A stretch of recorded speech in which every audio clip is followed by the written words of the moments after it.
under the impression, even though the Honorable Elijah Muhammad never said it, after he had, passed, that Sister Tynetta had moved into the home and that she was one of his wives. I thought he had acknowledged it, but if he never, no, he would never do that. Okay, because the way it was with them, I was there. Right. The way it was with them, they were just workers. Mm-hmm. They were just workers in the house. Okay. Continental and all of them made a big thing about it since he felt weak and that kind of. He was a very nice person. He was easy to be manipulated by a woman. He was easy to be manipulated. He might be showing a lot of things, but he was a man just like you and I, you and the other men. Wait a minute. You're saying the Honorable Elijah Muhammad was being manipulated? Yeah, by a woman. A woman is the greatest manipulator in the world. You know what? Go ahead and teach. Woman has total control of, if she can find any kind of weakness in a man, she will penetrate that weakness and she will get what she wants. And it happens. Let me just say this. You mean to tell me the great Khaliah was manipulating Muhammad Ali? No, I wasn't. Ali was manipulating me, but I realized how he was manipulated. It was easy for me to manipulate him then, and then once I found out how easy it was to manipulate him, I had to let him go. Right.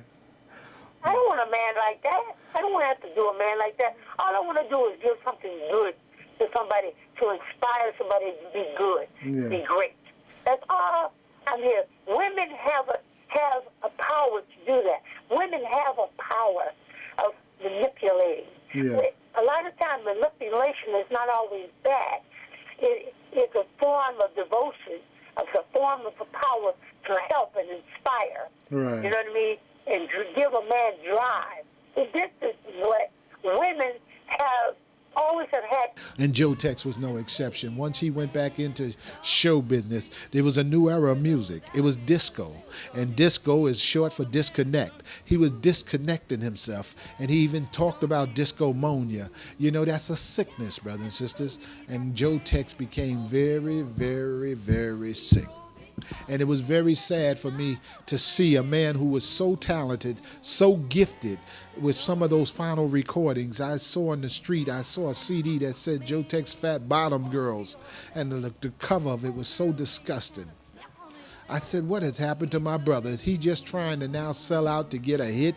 So he was having some of the most degenerate things. How do you spell relief? SEX. I mean, my body wants you, really wants you bad. Huh? He said, oh, fat bottom girls, I see what I want and I want what I see. Total degeneracy. That was not the teachings that Joe. How could a man, after so many years giving life-giving sermons, bringing individuals to life, causing them to come to Islam, go back out there now, and now he wants to do everything. You see him bumping and grinding with these women, just doing things that is not respectable. But when you leave God and his messenger, they say you gain a devil for companion. And he went back into show business, and some of the, as I said, unscrupulous characters are out there. And I'm not saying this to condemn them all, but if you get out there, there's always somebody offering you something. And if you're weak, if you're depressed, you say, hey, you know what, give me that cigarette. You'll say, give me that alcohol. You'll say, you know what, give me that hit. And you try to get into an escapism because you're now in a world that you feel uncomfortable. I mentioned earlier about how I felt like a fish out of water when I began to follow the teachings of Imam W. Dean Muhammad, Supreme Minister Wallace D. Muhammad. I couldn't understand some of that. I was a part of his committees. He removed the chairs out of the mosque and had us sitting on floors. He was just boasting. Every fourth Sunday, he was just boasting who he is. I'm the manifestation of God. I'm going to remake the world. A whole lot of boasting that he was doing. And I kept looking at this man saying, but he wasn't around building no nation of Islam. This is me as a young child saying, he wasn't around building no nation. He acts as if he's so independent and that he can do it all. But anybody who can stand next to a group of men, it makes them seem to be more important than they actually are. And Wallace D. Muhammad needed the nation of Islam to make him strong, if you understand what I'm saying. But we got hooked-winked into believing that he was the continuation of his father. We was told that, oh, my father didn't teach you Islam. He said one would come later who would teach you of all of these things. And the Imam W. Dean Muhammad presented himself as if he was the one to teach us into all things.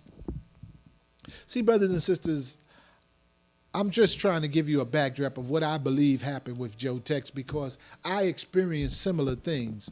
And had not I was able to be stronger, I would have fell in the same boat that probably Joe Tex and others have. But I didn't put myself in that type of arena, so I didn't smoke, I didn't drink, and I didn't, use any drugs, because I was not in that type of climate or that circle. I didn't have any drinking in my home. I didn't have any of that stuff around the family members that I visited. There was none of that going on. So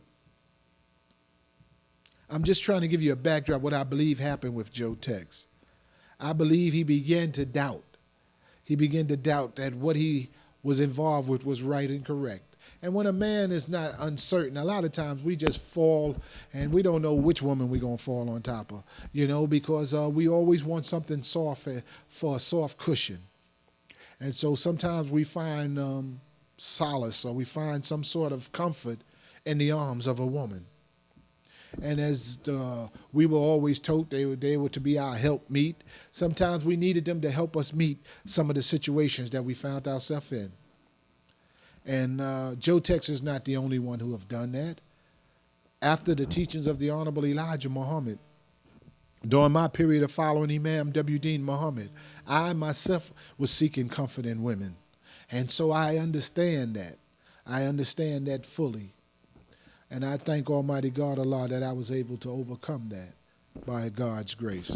But I say this to you, when a man is troubling, sometimes he needs that. A woman is your best doctor.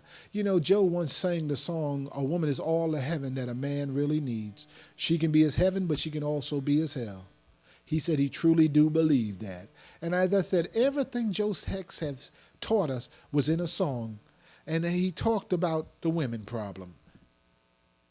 Now, people, I might as well tell you the truth. I bought my wife a car and my woman one too. Oh, yes, I did. And between these two cars and that old wreck of mine, I can't manage to save a doggone dime. One week my wife needs tires or a set of headlights, or the next week my woman's car air condition ain't working right. It's this kind of luck that makes a man wanna lay down and never get up, y'all. Listen, because my wife and my woman and the high cost of living has got me in the shape I'm in today.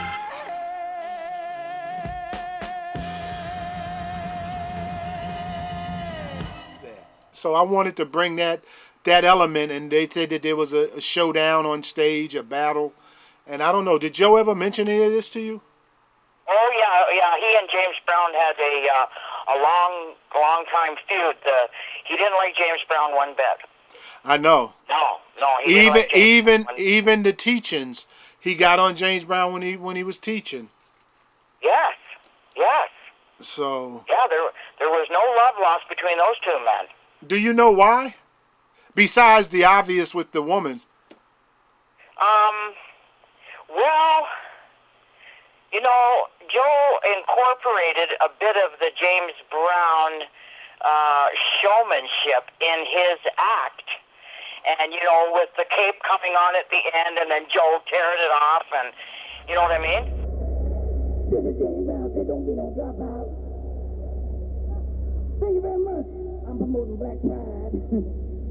Here's the thing that goes something like this. Said, "Ow! So good! So good!" Hold it.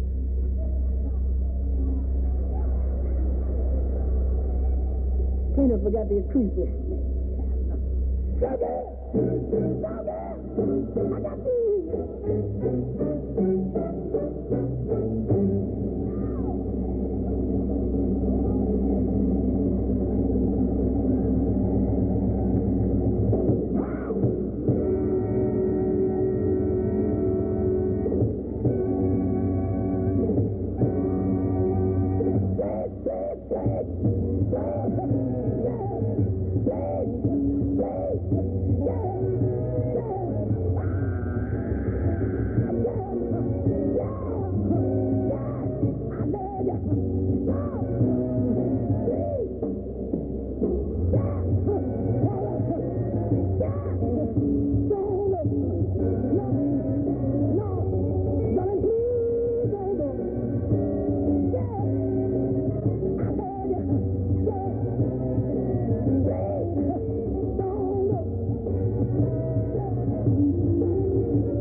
Right. I seen him perform that actually. Oh, okay. Yes, yes, yes, yes. And I don't know if that had something to do with it, whether he was making fun of James or, James Brown had quite a temper, and I guess between the two of them, I really don't know much about it except that they did not like one another. Right. Yeah. Because I was always whether it was over women, I'm not sure how it all got started. Right. But I would think it might be over women. That usually does it, right? That usually puts a damper on things when. All right, to the audience, I'm gonna have to bring this to some sort of conclusion. I have volumes of material that can go on and on and on with Joe Tex, the Coca-Cola commercial. Again, there's so much material that I wanted to include on this 30th commemoration on Joe Tex, the real story. But I have to say these things before we leave the airways on James Brown. James Brown and Joe Tex had a feud. We covered that with B. Ford being his first wife, and also she had a child by James Brown, Darrell.